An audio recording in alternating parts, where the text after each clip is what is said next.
Hi Karen, this is Rosalie. This is my final oral presentation. It's titled Civil Disobedience. All men are created equal, a statement written by the founding fathers of our nation. This statement doesn't say only all white men are created equal. It means all persons are created equal. As women, we are still fighting for equality today. Civil disobedience is an important tool that is available to us to draw attention to the inequalities that are still perpetrated on us. The textbook talked about this as it relates to movies listed in the book, but I would like to relate civil disobedience to issues of today and recent history. Dr. Martin Luther King used civil disobedience to demonstrate the inequality of the old Jim Crow laws of the South. Dr. King's battles with the southern states and the federal government in an effort to allow blacks the right to vote are well known. The southern states did their best to block blacks from voting through poll taxes and sometimes through arrest and violence. Dr. King organized voter registration and marches such as Selma to illustrate this problem to the nation. The ensuing result was the Civil Rights Act of 1964 and his I Have a Dream speech in Washington, D.C. This issue is still being fought in cities across the nation with the Black Lives Matter organization. With the onset of the housing bubble and our nation's economic collapse, people organized themselves to protest Wall Street bankers.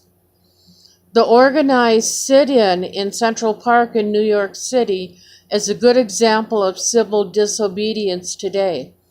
The sit-in prompted media coverage, which in turn prompted marches in cities around the nation, across the nation, to bring attention to the growing problem of economic inequality felt by most of the nation. Climate change, global warming, has also sparked civil disobedience among scientists, states, organizations such as the Sierra Club, and individuals.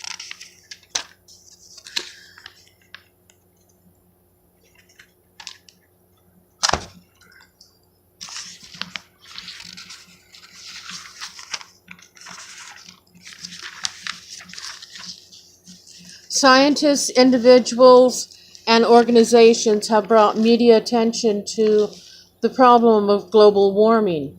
California's Governor Jerry Brown has said that no matter what President Trump mandates, California will not relax its efforts to reduce global warming. As a result, California has become the world leader in research and action to eliminate global warming. And lastly, although Trump, the Senate, and the House are doing their best to eliminate the Affordable Care Act, Obamacare, the majority of the American population disagree with them. Through strong media coverage and organized protests, the bill, the American Health Care Act, has so far failed to pass.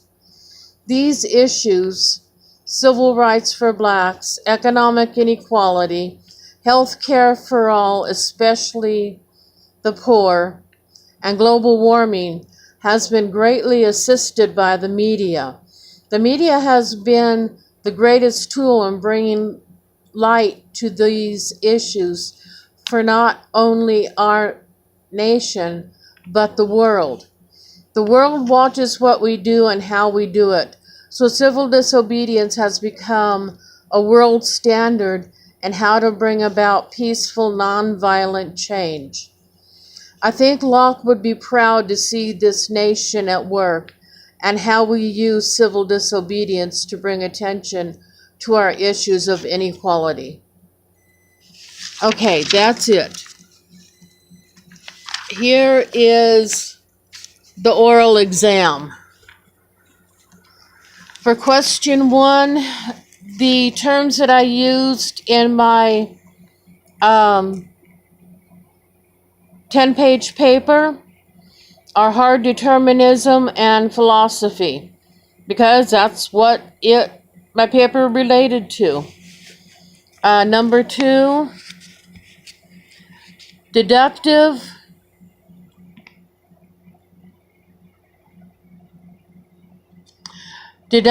valid, sound, inductive, strong argument by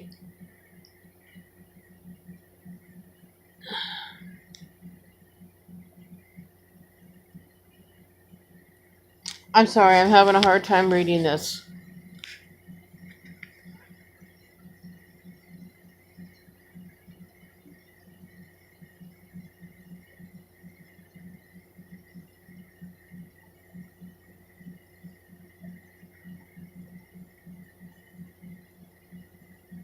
I'm sorry, argument by analogy. Cogent argument. A fundamental principle of logic where in a statement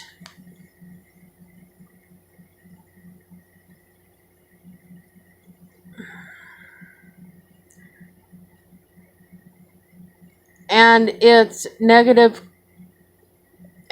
negation cannot both be true simultaneously and cannot both be false simultaneously. Question number 3, no, it is not true or possible. The real world does not operate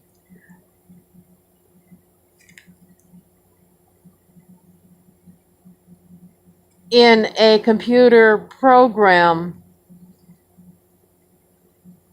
nor are we confused or deluded about our everyday lives. Plato, no. Descartes, no.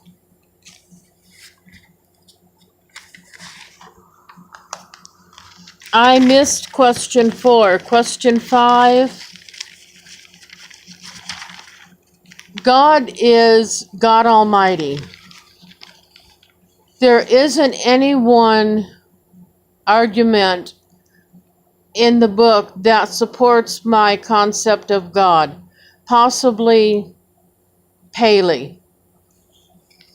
Number 6, no. Oh, I believe in creationism. No, Satan created evil in our lives. The first example of evil was Eve being tempted by the serpent to eat the forbidden fruit. Hicks believes man created evil. Number 7, no. It's the claim that people's common sense understanding of the mind is wrong. I don't think so. Number 8, no, it doesn't.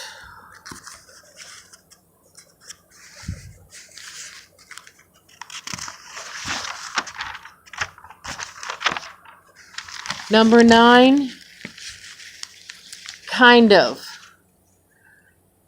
Fate and predestination is the belief held by determinists. Fate and predestination does not relate to free will and that our lives are already destined for us. Number 10, freedom is our freedom to choose. free will. Number 11, current culture conservatives. Current culture consensus is the sole truth.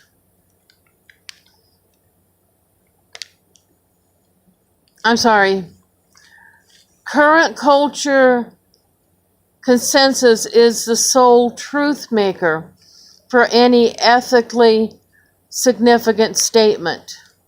Majority of one's culture. Number 12, divine command theory posits that God is the moral compass you look to. They are basically opposed in that moral relationism is of man and divine command theory is of God.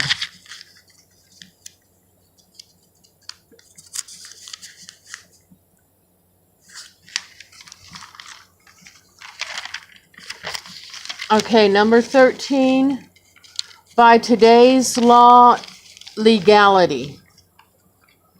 Number 14, Kant says we are persons that desire respect, and that right or wrong, we are moral.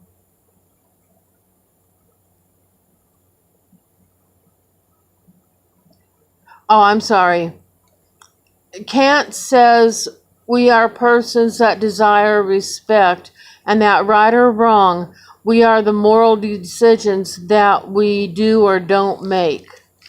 Number 15, yes, I do agree. Number 16, Aristotle's virtue ethics.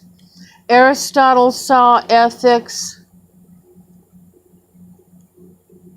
as a mean through two corresponding acts, one of excess and one of deficiency.